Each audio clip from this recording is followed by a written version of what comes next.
Well, for more insights, let's bring in Danil Pivovarov, Director of Business Development, Autostat, who is speaking to us all the way from Moscow. Well, thanks for joining us, Daniel. First up, let's just talk about China's rapid growth, because after the Western automakers pulled out, these Chinese brands, they moved in very quickly. In just a few years, they captured more than half the market. So first, help us understand, how did that happen so fast? Well, you know, when everything happens, I mean, in 2022, when the Western manufacturers left the country, Russian consumers had no alternative. And of course, Chinese car makers, they tried to take advantage of the situation. And a lot of brands rushed into the Russian market. Before the situation, some Chinese makers were present in the Russian market, but the market share of Chinese companies was about, until 2022, I think it was about less than 10%. And in a situation when you don't have a choice, and you have to change your car, which wears out, which gets older, of course you have to choose something. And it was the reason why Chinese manufacturers have been successful at those times and now as well. So, Daniel, I want to touch on, what we heard about in the story. We heard about Russian drivers. They're complaining that their Chinese cars are falling apart. And in today's big news, BYD's massive recall in China, adding to all those concerns. But from your perspective, how real are these quality issues? Because we've also heard drivers say good things about these Chinese-made cars. I mean, are they as widespread as people think? Well, I think it depends. Chinese cars can be very different. It depends on segments, because there are very low mass market segment cars which have quite old technology, which are not very reliable and not very durable. And of course, when your Russian people interviewed in Moscow report that they don't believe in the quality of Chinese cars, it can be that they're talking about those cars.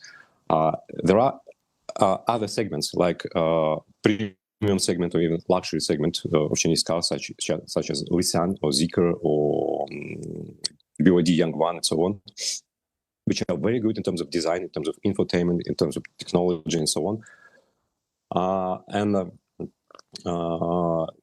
Also, the situation is so that the life cycle of Chinese cars, the production life cycle of Chinese cars is getting shorter and shorter, because the competition sharpens on the China market.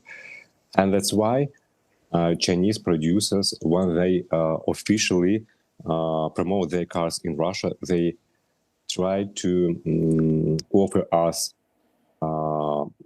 previous generation models, I would say. Not previous generation models, but pre-facelifted models, and that's why some of Russian people can say that yes, Chinese cars, we cannot rely on them and so on and so on. But the situation with the quality, I think, is changing very rapidly in terms of Chinese cars. Yeah, Daniel. In the meantime, Moscow also seems to be shifting gears. So I want to talk about how first they've opened the door wide to Chinese car makers, and now they're suddenly changing the rules. So help us understand, what does it signal about where Russia wants to go next?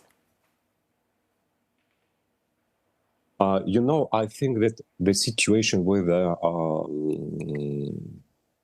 behavior of Russian government towards Chinese manufacturers is a little bit more complicated than it is stated now in media. I think that Russia is not rolling back the welcome mat for Chinese manufacturers. The logic of the government is to attempt to try to land Chinese manufacturers here in Russia, and the recycling fee, which they introduce now, I mean the high recycling fee, means that Russian government wants to first protect Russian car makers, local producers like Lada, like other ones. It will help them in a very short period of time, in the short run. At the same time, Russian government will collect high taxes, from importing Chinese cars, and at the same time, as a consequence, prices for cars will be growing. It will not happen drastically. It will, I think the prices will grow like 20-25% next year if you take into account the whole market, the passenger car market. But given this, it means that the situation for Chinese manufacturers who will come to open their assembly plants, for example, in Russia in some years, will be better because prices have risen. They will earn more margins, and they will get subsidies from the Russian government because they are open plants. So the economical and political situation is of this measure is much more sophisticated, I think. So, Danil, I hear what you're saying. All of this sort of touches on something bigger, which is China-Russia relationship, right?